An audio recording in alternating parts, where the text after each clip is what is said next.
Бишкекчанка Мирим в 2022 году решила продать свой контейнер, торговую точку, торговый контейнер, находящийся на рынке Дордой.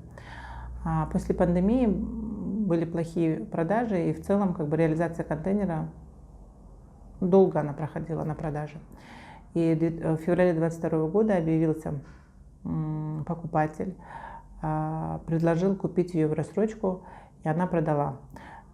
Контейнер был оценен в $74 тысячи, $24 тысячи было передано Мирим.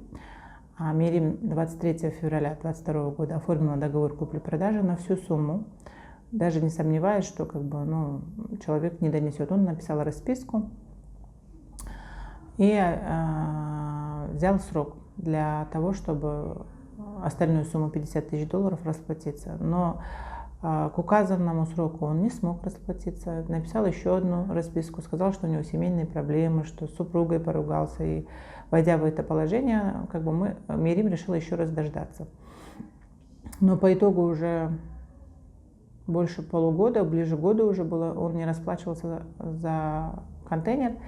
И Мирим берет и обращается с иском в Первомайский районный суд по месту нахождения ответчика о расторжении договора и возвращении контейнера ей.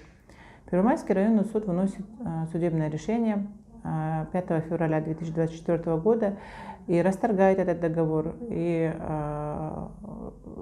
выносит решение о том, что контейнер вернуть Мирим. Решение вступает в силу, получается, исполнительный лист выдается, и на исполнение. И уже когда судебные исполнители прибыли опечатывать контейнер, выясняются иные обстоятельства. Выясняется, что этот контейнер якобы владеет другая женщина, являющаяся тетей покупателя нашего. Она говорит, что купила контейнер непосредственно у нас, у Мирим, через своего брата, то есть контейнер ее. Мы вообще в недоумении, почему так произошло, почему не возвращает контейнер, почему происходит так, что человек, которому мы продали, имея родственные отношения, передает просто по заявлению на рынке Дордой этот контейнер некой своей тете, которая сейчас пытается быть заинтересованной стороной и пытается утверждать о том, что контейнер ее.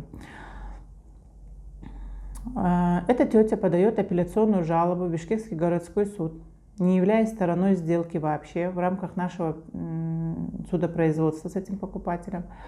Подает в Бишкекский городской суд апелляцию. И вы знаете, весьма странно, что городской суд принимает определением ее апелляционную жалобу к производству, хотя есть грубые процессуальные нарушения, потому что не была оплачена государственная пошлина в размере ровно половины той суммы, которую вносил истец. Несмотря на это, Бишкекский городской суд, во-первых, назначает процесс, и 3 процесса по ходатайству как раз-таки апеллятора этой женщины, которая утверждает, что контейнер ее, откладывается. Мы заявили отвод состава суда, потому что мы видели прямую заинтересованность коллегии Бишкекского городского суда. И нам отвод удовлетворили, судью Садабаеву убрали, то есть отстранили от рассмотрения в данной коллегии. Но тут проблема не решается только гражданским судопроизводством. Сейчас в рамках производства суда выясняются такие иные обстоятельства, другие. Вот эта тетя, являющая тетей нашего покупателя, она подает заявление теперь.